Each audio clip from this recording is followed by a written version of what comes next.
Pavitra and Chandrakant issue, ఆ leak అయిన chat కూడా మీది, లాస్ట్లో మీతోనే చాట్ చేశారు. అసలు ఏం జరిగింది, ఏం చాట్ చేద్దాం? చందు నాకు 9 years నుంచి తెలుసు, మేము కలిసి వర్క్ చేసాము. అబ్బాయి 39 చేసేటప్పుడు ఈవిడతో పరిచయం నాకు అప్పుడే, ఆవిడతోని.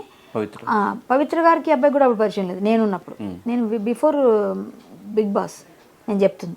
బిగ్ బాస్కి వెళ్ళి వచ్చిన తర్వాత మానేశారు. అప్పుడు ఈ అబ్బాయి క్యారెక్టర్ని అటు మలిచారు, తనకి అసిస్టెంట్, ఒక బ్రదర్ లాగా. నాకు ఆమె నా ఇంటికి వచ్చేది అక్కలాగా అనమాట, నేను ఆమెకు అక్కలాగా క్యారెక్టర్స్ చేసాం అట్లా. అది బాగానే వెళ్ళింది ఆ టైంలో. తర్వాత అడిగారు, నేను కొంచెం అమౌంట్ సార్ అని వెళ్ళలేదు మళ్ళీ నేను 39కి. సో అప్పుడే వీళ్ళిద్దరికి పరిచయం అనుకుంటా. అంతకుముందు ఈ అబ్బాయి వేరే 2-3 సీరియల్స్ మాతో చేసినప్పుడు మంచి పిల్లోడు, బాగా తెలుసు మాకు. అంటే ఒకటే కమ్యూనిటీ అవ్వడం కూడా కొంచెం మా ఇద్దరికి క్లోజ్నెస్, అంటే మా అన్ని విషయాలు మాట్లాడుకునేవాళ్ళం ఆ విషయాలు. సో అలా మేము మంచిగా మాట్లాడాం. లాస్ట్లో ఈ అమ్మాయి చనిపోయింది అన్నప్పుడు నేను నెంబర్ తీసుకొని మళ్ళీ మాట్లాడాను. అంతవరకు నేను మాట్లాడలేదు. పెళ్ళి అయిందన్న విషయం కూడా ఆవిడే ఒకప్పుడు చెప్పారు ఒక ప్లేస్లో. అవునా అనుకుని వదిలేసా. తర్వాత ఈ అమ్మాయి చనిపోయింది అనగా అయ్యో బాధపడతాడు కదా, పెళ్లి చేసేసుకున్నారు అన్నారు కదా, నేను ఫోన్ చేశాను. కానీ ఈ అమ్మాయికి డైవోర్స్ ఇవ్వలేదు, ఇంక ఇవన్నీ అయ్యాయి, ఇంకా గొడవల్లోనే ఉన్నారన్న విషయం కూడా తెలియదు. సో అలా అయ్యింది. చందుకి నేను అప్పుడు చాలా నచ్చజెప్పాము. మొన్న లాస్ట్ నేను బుధవారం వరకు మాట్లాడాను, లక్ష్మీవారం ఊరు వెళ్ళాను, ఆ రోజు మాట్లాడలేదు. ఫ్రైడే మాట్లాడదాం అనుకున్నప్పుడు అబ్బాయి డెడ్ బాడీగా మిగిలాడు. అది నాతో మాట్లాడినప్పుడు కూడా పిచ్చి పనులు చేయక చందు అని లాస్ట్ మెసేజ్ అదే ఉంది, మీరు చూడండి కావాలంటే. ధైర్యంగా ఉండాలి, యాదవ్ అంటే ధైర్యం అనే పెట్టాను నేను. అబ్బాయి మంచిగా మాట్లాడాడు, అక్క అక్క అనేవాళ్ళు, అయితే కళ్యాణి గారిని పిలిచాడు. మంచి పిల్లోడమ్మా అబ్బాయి, మాత్రం మంచి అబ్బాయి, మంచి వర్త్ ఉంది, బాగా డెడికేటెడ్గా పనిచేసేవాడు, డెడికేషన్ ఉంది వర్క్లో. అలాంటి పిల్లోడు. కానీ అన్నిటికన్నా నాకు ఏమో అది నాకు లేదు, అప్పుడు ఏమన్నా నేను చూడలేదు. నాకు అబ్బాయితో అంత మరి ఇంటిమేసి లేదు, ఓన్లీ షూటింగ్లోనే. అలాంటప్పుడు మేము మాట్లాడుకునేది ఏదైనా ఉంటే అంతవరకే. మొన్న చనిపోయినాక 3 రోజులు ఎక్కువ మాట్లాడాను నేను, ఎందుకంటే అబ్బాయి మాట్లాడుతుంటే చచ్చిపోతా అంటున్నాడు. నిమిషం ఒకసారి 10 సార్లు అర్థమైంది ఈ అబ్బాయి డిప్రెషన్లో ఉన్నాడు. నాకు తెలుసు ఆ డిప్రెషన్ పరిస్థితి. మా నాన్నగారు చనిపోయినప్పుడు నేను అంతవరకు వెళ్ళాను.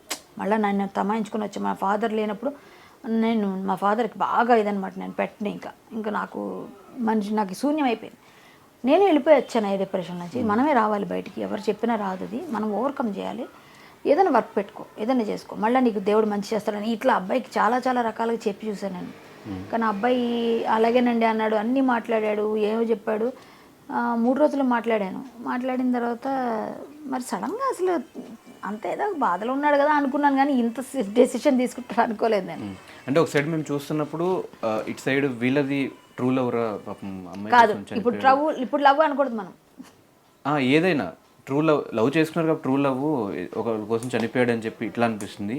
ఇంకో పక్కన ఆమె అన్యాయం అయిపోయింది అని అటు సైడ్ అనిపిస్తుంది. అన్యాయం అయిపోయింది కాబట్టి నేనైతే విధిలిఖితం అంటానండి. ఒకటి, ఈ పవిత్ర చావు ద్వారా ఈ అబ్బాయికి రాసిపెట్టింది మారకం, చావు. ఆమె చావు ద్వారా ఈ అబ్బాయికి రాసిపెట్టింది. సో అదే భగవంతుడు రాసిందని మీరు నేను ఆపలేమనడానికి ఇది ఒక నిదర్శనం. ఎవరైనా ఇప్పుడు నీకు ప్రాబ్లం ఉందని చెప్పగలుగుతారు. ఆ చెప్పినప్పుడు చాలామంది చెప్పుంటారు, ఎందుకంటే ఆవిడతో నేను చాలామంది చెప్పారంట. నాకు నిన్న మొన్న చెప్పిన సీరియల్ వాళ్ళనట్లు, ఆవిడ వద్దండి ఎందుకంటే ఆవిడతో నేను చెప్పాము, వినలేదు అన్నారు. ఏమైంది ఇప్పుడు? వెళ్ళొద్దు నిప్పు అంటే వెళ్ళాడు. అదేదో పోను అనుకోకుండా ఆవిడకి ఏదో బ్యాడ్ టైము, ఆవిడ చనిపోయినాక అక్కడ పిల్లలు పెద్దోళ్ళు అయిపోయారు, ఇక్కడ పిల్లలు అన్యాయం అయిపోయారుగా. నీ పిల్లలు, నువ్వు చేసింది ఎంత బ్లండర్ మిస్టేక్, నువ్వు వెధోపని చేసావు మామూలుగా అయితే. ఆ పిల్లల లైఫ్ని తీసేసావుగా. ఇప్పుడు ఆవిడ వెళ్ళిపోయింది, పోనీ వెళ్ళిపోయిన తర్వాత నువ్వు సమాయించుకొని సరే చేసిన పాపము ఏదో అయిపోయింది, నా లైఫ్ పోయింది, ఇప్పుడైనా ఈవిడ జాగ్రత్త చూసుకుందాం, పిల్లల్ని చూసుకుందాం ఉండాలి కదా. ఇది చేశాడు కాబట్టి అబ్బాయి చనిపోయినాక వాళ్ళ వైఫ్ వచ్చాక నాకు అనిపిస్తుంది. అంతవరకు 3 రోజులు మాట్లాడినప్పుడు ఇవన్నీ తెలుసుంటే చెడామడ తిట్టేదాన్ని నేను. నాకు తెలియదు, తెలుసుంటే నేను ఇంకా గట్టిగా తిట్టేద్దును. అబ్బాయి కూడా ఆ చనువు ఉంది కాబట్టి ఏమీ తెలియదు. కానీ నాకు తెలియదు, ఆ తర్వాత బయటకు వచ్చిన విషయం, ఆ వైఫ్ వచ్చి మాట్లాడడం, వాళ్ళ అమ్మ నాన్న చెప్పడం, అప్పుడు తెలిసింది. ఆల్మోస్ట్ అలా అయిపోయిందండి డివోర్స్ అన్నాడు. అయిపోయింది డివోర్స్ అని అడిగాను, పెళ్ళికి పిలిచాడు నన్ను, పిల్లలని చెప్పాడు, నీ పిల్లలు పెళ్ళికి వస్తాలని కామెడీ చేశాను, చనిపోయాడు.